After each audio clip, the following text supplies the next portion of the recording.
this is why it's very important within, say, the yogic tradition, but it's also practiced in Vedanta. Obviously, in other traditions like Buddhism and Taoism, is pratyahara. Pratyahara is the withdrawal of the senses. So withdrawing your senses from letting them get engaged in all of these things.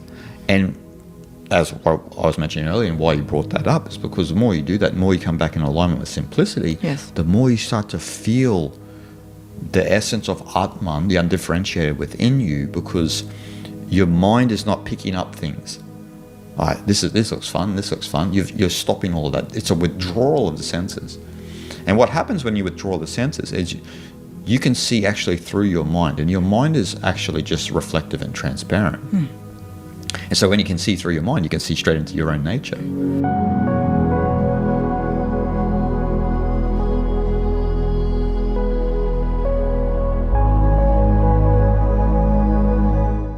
The mind itself is empty, spontaneous, and free, but we try to give it a form. The mind's natural habit is to try and solidify itself. That's what it does. Yeah. So it's trying to pick up things to make a story. And what you and I are talking about here today is to end the story. Yes. And so to end the story, you need to practice pratyahara. And you really do need to, especially if you're engaged in spirituality and spiritual practice, you really have to reconsider your relationship with technology and always being plugged in.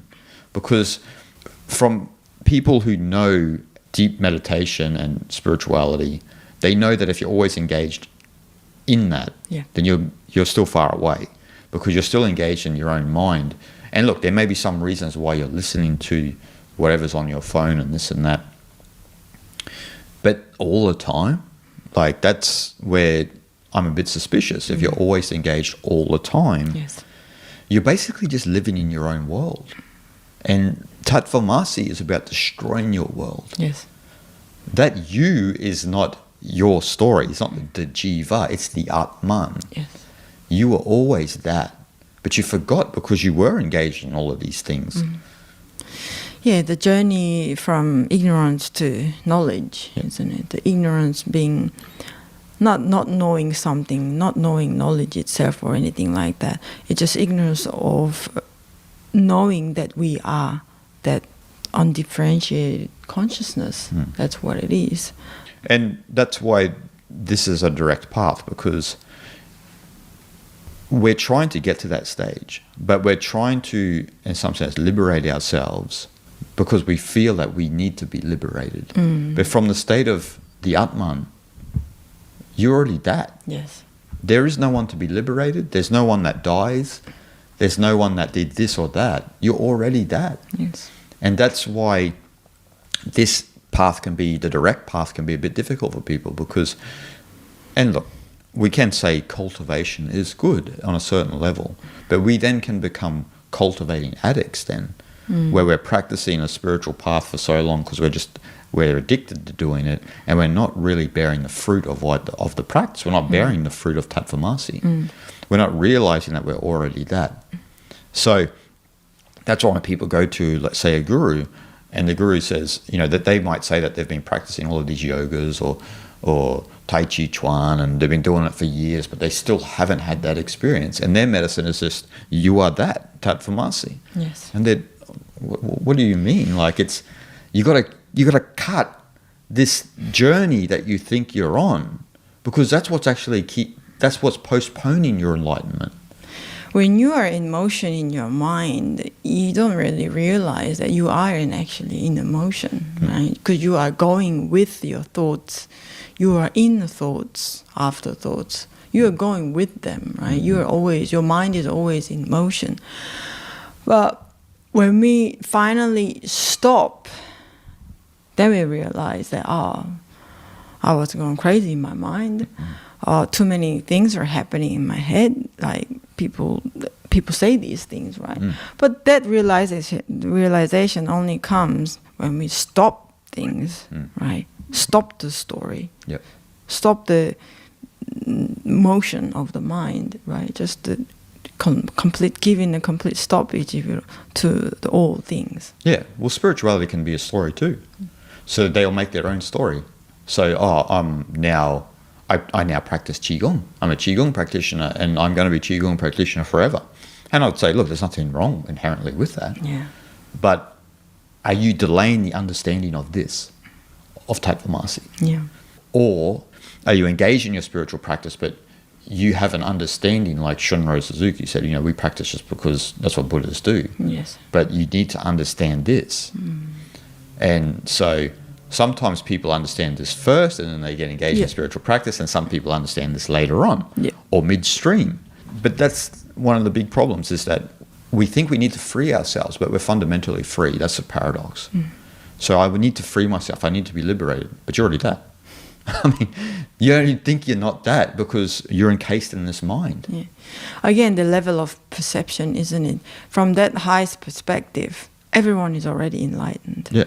Right? There is not such an agent to be enlightened because you already are that. Yeah. So that you are already enlightened. But we don't live in that perspective. We don't live in that level of awareness, right? We are, most of us, living in the state of avidya, the ignorance, so that we think that we need to be liberated, we need to be enlightened, we need help and salvation and all these things. But that we, again, is coming down to the identification. You identify yourself with your persona, with your mind. So journey is not to learn all these, intellectual knowledge, right? Intellectual knowledge is still gets accumulated in the state of mind, not in a pure consciousness level. It's a job for us to do is to undo everything, undo this gross body, undo the vital force, undo the mind and the intellect, to undo everything. When we can just peel the layers of an onion, let's say, then you can finally get into that, the core of that onion, which is actually empty, right?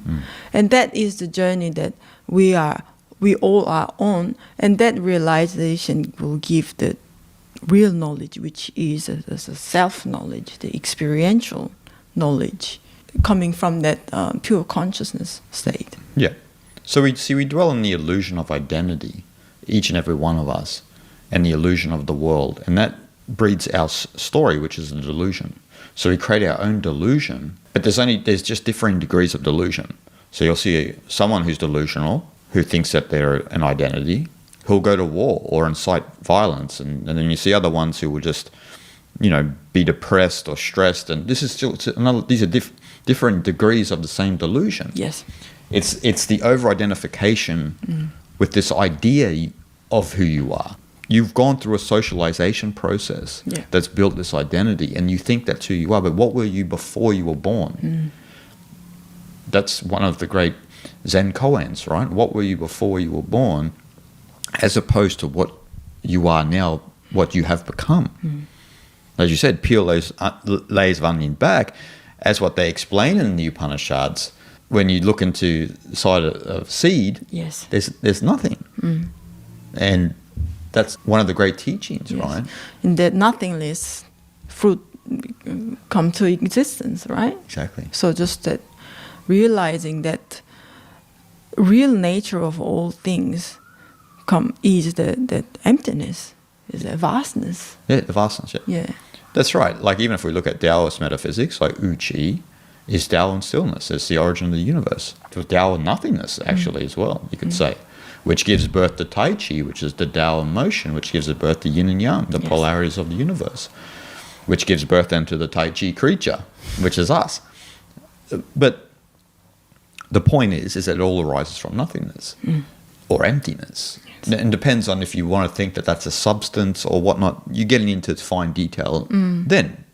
But it's still the same. If you using the word experience is a bad word, but if you abide as the self or as the Atman, you know that to be true. Because when you're in that witnessing state, you see your mind, as you were saying before, bubbling up and the waves are moving around, but you're abiding as the ocean. Yes. And you're just looking at it as a movie on a screen. But this screen is a screen of consciousness. that you're looking at it. And it's just moving around doing its thing, and you're shanti going, well, as you said, the Shiva's coming on funny today, isn't it? Well, speaking of a story, screen is a great analogy, I think. Screen being a substratum of all things, which is a pure consciousness. And when you roll a different film, and different story plays out, right? But the screen is screen. Without the film, the screen stays as what it is, right? And depends on what kind of film we put into our head and you want to project on screen. But we believe that film itself, what you see itself, is the screen.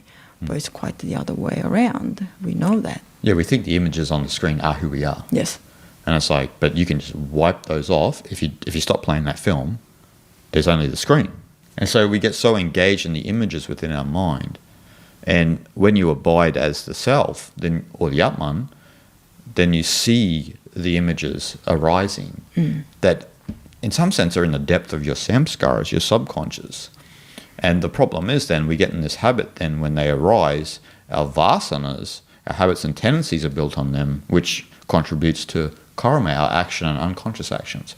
And then we keep this whole film going, but this is the film of samsara. The film of you coming back life after life, because you haven't realized that you are the witness of this movie and you're just fully engaged in it. Yes. And so you have to fundamentally realize, and it's difficult because we get so engaged in our own story, that you are already that. You are already free. You're already liberated right now. There's nothing that needs to be done.